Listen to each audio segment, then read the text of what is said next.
আমাদের খাদিজা এডিটিং এর সকল প্রকার পার্ট গল্প দেখতে আমাদের চ্যানেলটি সাবস্ক্রাইব করে পাশে থাকা বেল আইকনটিতে ক্লিক করে অল নোটিফিকেশন অন করে দিন। আমি খেয়াল করিনি আদ্র ভাইয়া। আদ্র তৎক্ষণাৎ গম্ভীর ভঙ্গিতে তুলির দিকে তাকালো। গাড়ি থেমে গেল।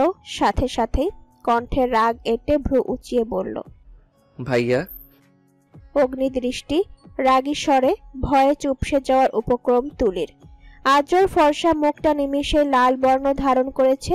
মুখভঙ্গি জানান দিচ্ছে ভাইয়া শব্দে সে ক্রুদ্ধ। তুলির মাথায় ছোট্ট একটা বুদ্ধি এলো। কণ্ঠে আবেগ ঢেলে আবেগী সুরে বলল, স্বামী। ভাইয়া শব্দটা অভ্যাসবশত মুখ ফসকে বেরিয়েছে, স্বামী মহাশয়। আদ্রর অগ্নি দৃষ্টি তুখর হয়ে এলো। লাল আবরণ ছাপিয়ে ফর্সা চেহারায় হাসির ঝলক প্রতীয়মান হলো। তুলির দিকে খানিকটা নিচু হয়ে মুখ বরাবর ফু দিতেই আখিজোড়া তড়িৎ গতিতে বন্ধ করে ফেলল তুলি।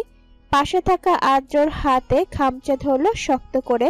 কানে এলো আদ্রর ফিচেল স্বর, আমাকে হ্যান্ডেল করা শিখে গেলে তুমি। তুলি নিরুত্তর চোখ বুজে রইল। আদ্র সরে গিয়ে সিটে মাথা এলিয়ে হাতের দিকে তাকালো।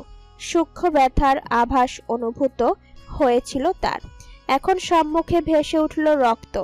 হাতে টান পড়তেই সম্বিত ফিরে পেল তুলি। আদ্র প্রখর দৃষ্টিতে হাতের দিকে তাকাচ্ছে। হতবাক হয়ে পড়ল তুলি। আদ্র কি দেখছে হাতে অমন করে? তুলি ঠাওর করতে ব্যর্থ হচ্ছে। অপলক চেয়ে থেকে আদ্র নির্লিপ্ত সুরে বলে উঠল, এতটুকুতেই রক্তাক্ত করে দিলে? না জানি ফুলসজ্জার রাতে কত ক্ষত লেখা আছে আমার নামে। দয়া করে এই ময়লা চুক্ত ডাইনির মতো নখগুলো কেটে বাসর ঘরে প্রবেশ করবে বউ।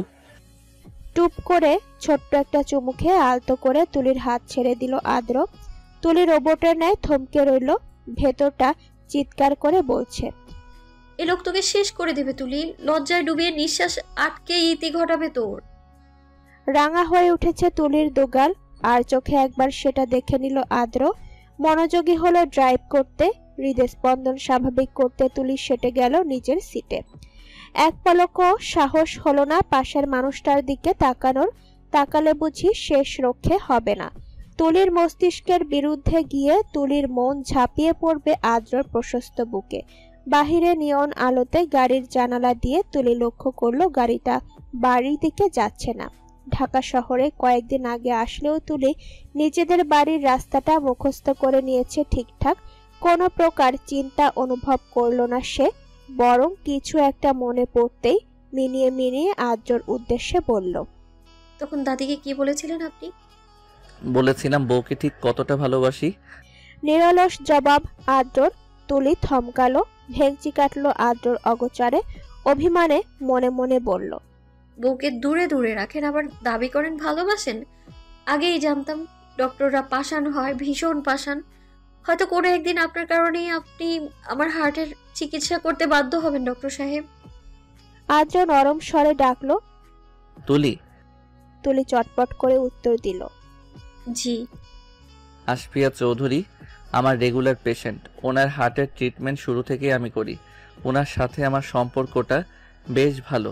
মাঝে মাঝে উল্টোপাল্টা কথা বলে বিব্রত করার চেষ্টা করি, তবে তিনি মানসিকভাবে ক্ষতিগ্রস্ত। অন্যের উপর নিজের আধিপত্য বিস্তার করা ওনার স্বভাব, যেমনটা আজ তোমার সাথে করেছিল। ওনার স্বভাবের সেই সুযোগটা নিয়েছে পূর্ব। আদ্রর কথাগুলো বুঝতে পেরে তুলি একটা দীর্ঘশ্বাস ফেলল। পূর্ব সম্পর্কে এতটাও ভাবেনি সে।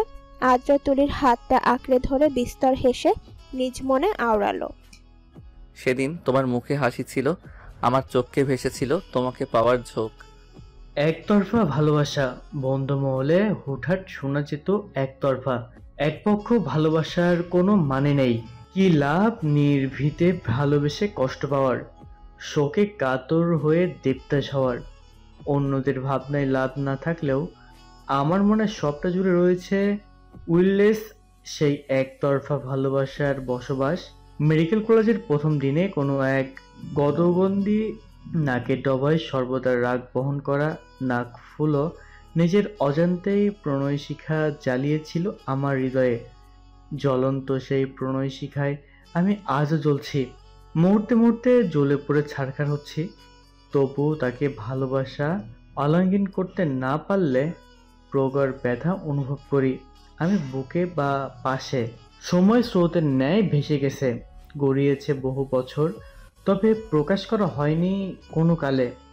কল্পনার জগতে আমার সেই গজনন্দীকে ভালোবাসতে বাসতে এক সময়ে ভালোবেসে ফেলেছি একতরফা ভালোবাসাকে। আজও বাসি, কালও বাসবো, অতঃপর শেষ নিঃশ্বাস অবধি আমি তাকেই ভালোবাসবো। রুদ্ধশ্বাসে কথাগুলো বলে থেমে গেল অন্তু। কিছুক্ষণ আগে হইচই করা আড্ডায় নিস্তব্ধতা নেমে এলো। সবার বিস্মিত দৃষ্টি অন্তুর দিকে। অন্তু সেদিক পাত্তা না দিয়ে কিচেন রুমের ফ্রিজ থেকে পানি এনে ঢকঢক করে খেতে লাগলো। নিষ্পলক চেয়ে রইল পায়েল অন্তুর পানি খাওয়ার পানে। প্রবল আর্তনাদ করে উঠছে তার ভেতরটা। চোখ প্রায় জলে টয়টুম্বুর হয়ে এসেছে, চোখের কার্নিশে জল ছুঁই ছুঁই। গড়িয়ে পড়ার আগেই অতি সন্তর্পণে মুছে নিল তা।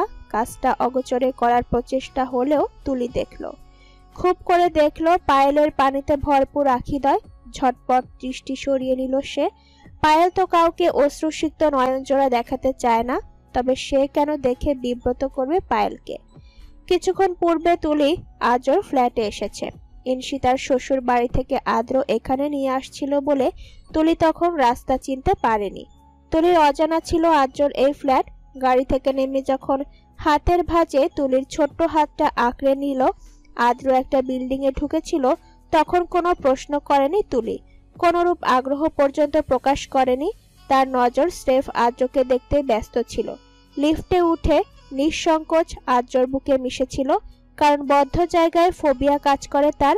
আদ্র কিছুই বলেনি, বরং সবটুকু দিয়ে প্রশস্ত বুকে আগলে রেখেছিল নিজের প্রাণভোমরাকে।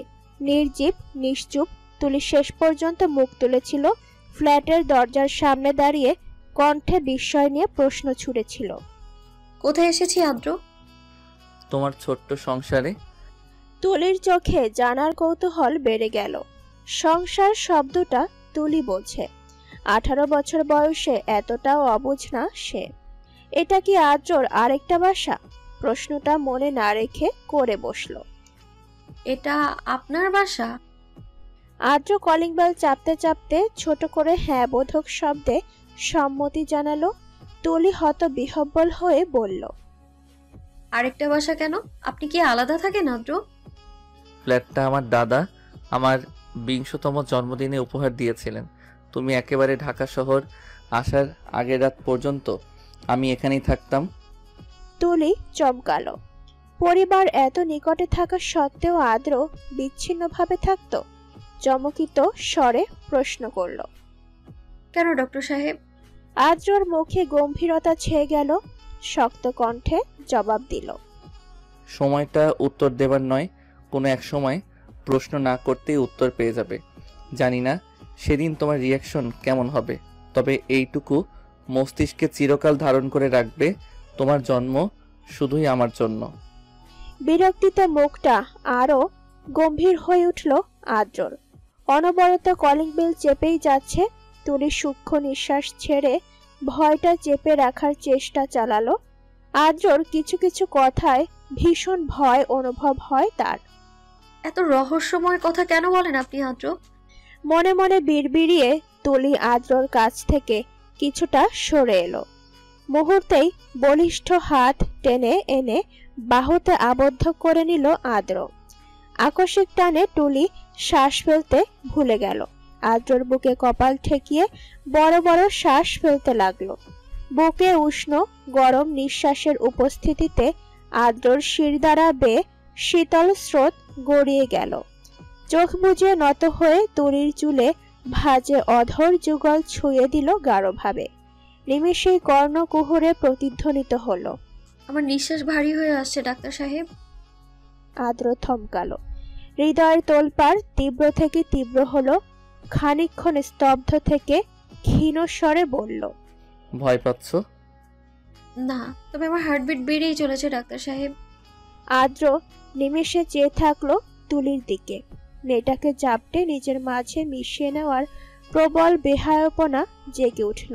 কেন এত সহজে মেয়েটা ব্যক্ত করছে সবকিছু? আদ্রর সহ্য হয় না, একদম সহ্য হয় না দূরত্ব। তবুও পরিস্থিতি বিবেচনা করে তুলির মাথায় হাত বুলিয়ে সোজা করে দাঁড় করালো। তুলি দরজার দিকে তাকিয়ে বলল, ভেতরে কি কেউ আছে? হুম। কে? তুলির প্রশ্নের উত্তর দেওয়ার আগেই দরজা খুলে গেল। দরজার সামনে পায়েলকে দেখে খুশিতে আত্মহারা হয়ে গেল তুলি। জাপটে ধরল পায়েলকে। পায়েলও তুলিকে জড়িয়ে ধরে বলে উঠল, ফাইনালি আবারও তোমাকে দেখার সুযোগ হলো কিউটি। তুলি আলতো হাসলো। আর্দ্র উগ্র মেজাজে পায়েলের উদ্দেশ্যে বলল, তোদের এতক্ষণ লাগে দরজা খুলতে? 10 মিনিট যাবৎ দাঁড়িয়েছিলাম। পায়েল, তোর গাইনোকোলজিস্ট হওয়ার চেয়ে কানের ডাক্তার হওয়া উচিত ছিল। ভরকে গেল পায়েল। রাগে ফুঁসতে ফুঁসতে বলে উঠল, তুই আমায় বকছিস আদ্র? সব দোষ তো অন্তুর। এক তো তোর বাসার দুটো রুমই সাউন্ড প্রুফ, তার উপর অন্তু হারামিটা আমাদের কানে হেডফোন গুঁজে দিয়েছিল। লাউড স্পিকারে গান বাজে কি যেন একটা গেমস খেলার জন্য প্রস্তুতি নিচ্ছিলাম। ভ্রু কিঞ্চিত কুচকালো আদ্র। ভেতরে ঢুকতে ঢুকতে বলল, বাচ্চাদের মতো গেম খেলা বন্ধ হবে কবে তোদের? তেতে উঠল পায়েল। তাচ্ছিল্যের স্বরে বলল, আমরা না হয় বাচ্চা, তুই তো বুইরা। তুই বুইরা হয়ে বাচ্চা বিয়ে করলি? আমরা গেমস খেললে দোষ, আর তুই বাচ্চা বিয়ে করেও নির্দোষ? হ্যাঁ, আমার বউ 18 বছরের কিশোরী, বাচ্চা না। চোখ কটমট করে তাকালো পায়েল। আদ্র ভাবলেন হিসভাবে সোফায় গা এলিয়ে দিল। তুলি মিটমিট করে হাসছে পায়েলের অভিব্যক্তিতে। কান্না কান্না স্বরে বলে উঠল পায়েল, জানো তুলি, এই ছেলের সাথে আমরা কখনো কথায় পেরে উঠিনি। আমাদের প্রফেসর সহ যুক্তিতে হার মানতো এই ছেলের সাথে। অত্যন্ত মেধাবী বলে কথা। দেখবে এই মেধাবী দিয়ে তোমার জীবন ছাড়খাড় করে দেবে। আচ্ছা তুলি, তুমি থাপ্পড় খেয়েছো? প্রশ্নটা কর্ণপাত হতেই তুলি প্রশ্নসূচক দৃষ্টি নিক্ষেপ করলো পায়েলের দিকে। পায়েল তুলির চাহনির মানে বুঝতে পেরে হাই হুতাশ করে বলল, তুমি বোধহয় আদ্রর কাজ ঘেঁষা প্রথম মেয়ে যার গালে আদ্র শক্ত হাতের প্রলেপ পড়েনি। ডক্টর সাহেব তোমাকে ভালোবাসে বলে কথা, নয়তো কলেজে কত। আদ্র দ্রুত বেগে উঠে এসে তুলিকে টেনে নিজের কাছে নিয়ে এলো। সোফায় ফের মাথা এনিয়ে ক্লান্ত ভগ্নিতে আড়ালো। মাথা টিপে দাও তো বউ। পায়েল হা করে চেয়ে রইল। আজকের আদ্র আর মেডিকেল কলেজ জীবনের আদ্রর মাঝে বিস্তর ফারাক অনুভব করলো। তাই কিছু কথা চেপে রাখাই শ্রেয়। তুলিকে কতটা চায় তা পুরোপুরি না বুঝলেও কিঞ্চিত স্পষ্ট পায়েলের কাছে। পায়েলের মনে একটা কথা উদয় হলো, মানুষের ভালোবাসা দেখতেও ভালো লাগে। তুলির ভাবান্তর দৃষ্টি অন্তুর দিক। মন শুধু বলছে অন্তুর কথার প্রেক্ষিতে পায়েলের চোখে জল কেন এলো? আর অন্তু কি শুধু খেলায় জেতার জন্যই? একতরফা ভালোবাসা সম্পর্কে বানিয়ে বলল, নাকি গোপনে ছিল সত্যতা? এতক্ষণ ধরে একটা খেলা খেলছিল ওরা। খেলাটা এমন ছিল, সবাই একটা চিরকুট তুলবে, যার চিরকুটে যেই টপিক লেখা থাকবে তা নিয়ে বাস্তব অবাস্তব মিলিয়ে কয়েকটা বাক্য বলতে হবে। কেন যেন তুলির কাছে অন্তুর বলা প্রত্যেকটা বাক্য বাস্তব মনে হয়েছে। বাক্যগুলো শুনেই তুলির বুকে চিনচিনে ব্যথা হচ্ছে। তাহলে অন্তুর বেদনা হয়তো পাহাড় সম, নয়তো আকাশের ন্যায় বিশাল। ভেতর থেকে বেদনা মিশ্রিত দীর্ঘশ্বাস বেরিয়ে এলো। কেন হৃৎপিণ্ডের গোপন প্রকোষ্ঠে লুকিয়ে থাকা ব্যথা সবাই হাত বাড়িয়ে ছুঁতে পারে না? তুলি অতি সন্তর্পণে লোকচক্ষু লুকিয়ে আদ্রর এক হাত চেপে ধরল শক্ত করে। কেঁপে উঠল আদ্র। চোখের ইশারায় কি হয়েছে বোঝাতেই তুলি মাথা নাড়িয়ে কিছু না বুঝলো, আনমনে আওড়ালো, আপনার সাথে দূরত্বের চেয়ে মরণ আমার জন্য শ্রেয়। কেন কিছু কিছু মানুষের ভালোবাসা অপ্রকাশিত রয়ে যায় প্রতিটা মুহূর্তে মৃত্যু যন্ত্রণা অনুভব করার জন্য? শরতের সূর্য উদয় হয়ে আলোক রশ্মি ছড়িয়ে দিচ্ছে চারদিক।